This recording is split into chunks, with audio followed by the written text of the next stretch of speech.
ఇప్పుడు జాయినింగ్కి రెడీ అన్న టైంలో అయితే మా కంపెనీ వాళ్ళు అయితే 2 కోర్సులు అయితే చేయమన్నారండి. అంటే యాక్చువల్గా వ్యాలిడిటీ టైం అయితే ఉంది. వాళ్ళు ఏం చెప్తున్నారంటే 12 నెలలైనా టైం కావాలని చెప్పి అన్నారు. అందుకని ఇప్పుడు సడన్గా వైజాగ్ అయితే బయలుదేరాను. ఇప్పుడు వైజాగ్ వెళ్ళి కోర్స్ అయితే చేయడానికి వెళ్తున్నాను అనమాట.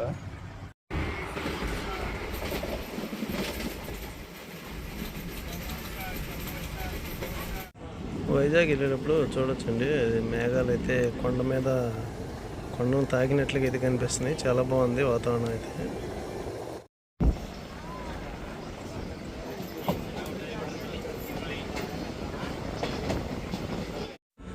ప్రస్తుతానికి వైజాగ్ రైల్వే స్టేషన్లో దిగానండి. ఇక్కడ నుండి ఇన్స్టిట్యూట్ ఉన్న ప్లేస్కి అయితే వెళ్ళాలి. ఈ ఇన్స్టిట్యూట్లో నేను కోర్స్ చేయడం అనేది ఇది ఫస్ట్ టైము.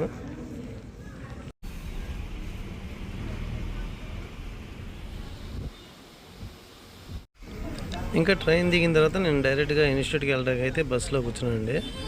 ఒక హాఫ్ అన్ అవర్ అయితే పట్టిద్దని చెప్పి అంటున్నారు. ఇక్కడ నుండి ఎస్కోట అన్న ప్లేస్కి అయితే వెళ్ళాలంట. అయితే ఎస్కోట మెయిన్ రోడ్ దిగేసి అక్కడ నుండి మళ్ళీ ఆటో పట్టుకొని వెళ్ళాలంటండి ఆ ఏరియాకి అయితే. చూసారు కదా, ఇదే బెహ్రా ఇన్స్టిట్యూట్ వైజాగ్లో ఉంటుంది.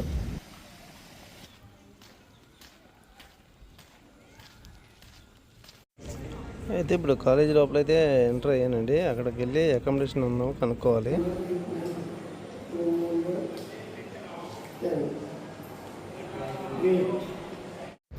అయితే ఇక్కడ ఇన్స్టిట్యూట్లో అయితే ఇలా ఒకరోజు కోర్స్ చేసి వచ్చే వాళ్ళకి ఇక్కడ అయితే అకామిడేషన్ లేదన్నారండి. బయట నార్మల్గా ఇళ్లలో ఉండేవాళ్ళే వాళ్ళ రూమ్లు అయితే రెంట్కి ఇస్తున్నారని చెప్తున్నారు. కాలేజీ అయితే చాలా పెద్దదండి. చూడొచ్చు మీరు, ఇక్కడ వేరే కోర్సులు కూడా జరుగుతున్నాయి. మాకైతే రేపు క్లాస్ ఉందండి. ఈరోజు అయితే నేను అకామిడేషన్ గురించి అడగడానికి వచ్చాను. ఇదండి ఇన్స్టిట్యూట్. ఈరోజు అయితే ప్రాక్టికల్ ఉందన్నమాట. నేనైతే జస్ట్ కాలేజ్ అది చూసుకుంటాకైతే వచ్చాను. ఇక్కడికి నేను ఫస్ట్ టైం అయితే వచ్చాను అనమాట. అందుకని అంటే కాలేజ్ అడ్రస్ అది తెలియదు కాబట్టి ఎక్కడ స్టేజ్లో అన్నీ చూసుకుందాను ఒకరోజు ముందే వచ్చాను.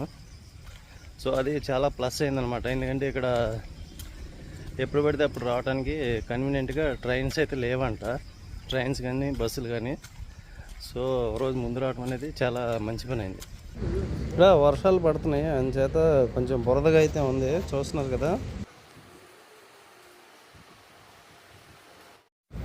సో ప్రాక్టికల్కి బాల్ సూట్ అవి షూస్ అయితే ఇక్కడే వీళ్ళ దగ్గర రెంట్కి అయితే తీసుకున్నామండి. నాతో పాటు ఇంకో 15 మంది బ్యాచ్ అయితే ఉన్నారు.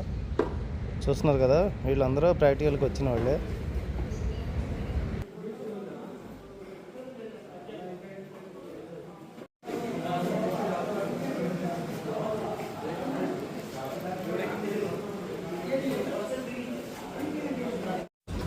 సో ఇప్పుడు మా బ్యాచ్ అంతా ఫైర్ ఫైటింగ్ ప్రాక్టికల్గా అయితే వెళ్తున్నామండి. అంటే షిప్లో డ్రిల్ చేసినట్టే ఇక్కడ ఫైర్ డ్రిల్ అయితే చేపిస్తారు. అందరినీ వరుసలో పెట్టి అందరితో అయితే ఫైర్ హోస్ పట్టుకుంటూ కానీ ఆ ఫైర్ అయితే ఎలా తప్పించుకోవాలి అని ఇవన్నీ మళ్ళీ ఒకసారి మనకి డ్రిల్ రూపంలో అయితే ఇక్కడ చూపిస్తారు అనమాట. సో చూసారు కదా, ఆ ఫైర్ అయినప్పుడు ఎలాగా ఎమర్జెన్సీ ఎస్కేప్ నుండి తప్పించుకొని ఎలా రావాలి అన్నది కూడా మాకు మళ్ళీ ప్రాక్టికల్ అయితే ఉంటుంది. ఇప్పుడు అదే జరుగుతుంది. అదే కాక ఫైర్ ఎక్స్టింగ్విషర్స్ కూడా అన్నీ అందరితో ఆపరేట్ చేపిస్తారన్నమాట. సో ఈరోజు కోర్స్ అయితే అయిపోయిందండి. రేపు అరకు వెళ్ళాలని ప్లాన్ అయితే వేస్తున్నాను అనమాట.